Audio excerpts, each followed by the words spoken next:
Funding for the Sheriff's Office, for its operations, for the jail, for corrections, and for all its other functions, court services, civil, patrol, search and rescue, and all those, we're in a very dangerous state.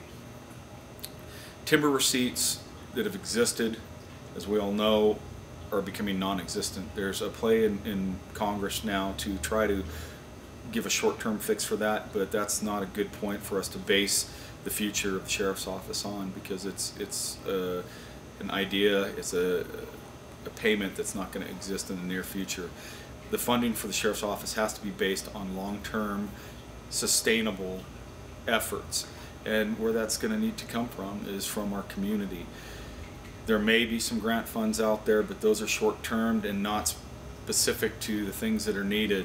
We need our community to stand behind the operations of the jail facility, for one. That's probably the most important fix for the community at this time, because so many agencies and people are directly affected by the jail.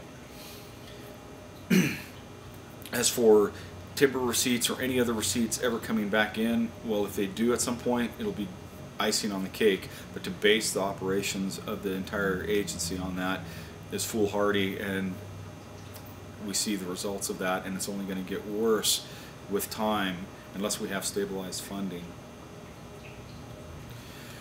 With property taxes and assessed values of our properties, we've seen the huge rise in taxes that are being assessed against our properties. However, the values of our properties are dropping dramatically. So it's an upside down position for the entire community. I myself have seen that with the value of my building, of my household, and I share the same problems that everybody else has. So what we need to do is we need to figure out what monies are available for us as a community, where our priorities are, and find out what we need to do funding wise to stabilize that, and if there's any money that can be redirected from sources that are antiquated or sources that have no bearing on what we're doing today.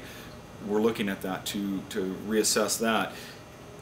The last thing in anybody's mind, the last thing that anybody can afford these days are new taxes, because we're already paying so heavily. But there has to be some basis of funding. There has to be something that's designated specifically, line item funding for these functions that are so essential to our economy and so essential to our safety. And one of those is corrections, keeping that jail open and keeping the predators off the street. So we have a very tight balancing act to keep our taxes down as low as possible, but we have to find out what we're going to be able to allocate toward funding those projects. And I look forward to getting the input of everybody. Everybody has a say in this matter. It's not just those people covering our funding. So we need to make sure that we all have a voice, and that voice comes to me so I can figure out what I can do with the sheriff's budget and where the support is for funding, and to keep me in check and keep everybody else in check to make sure that we aren't misallocating that funding to projects that aren't for our community, specifically for our community.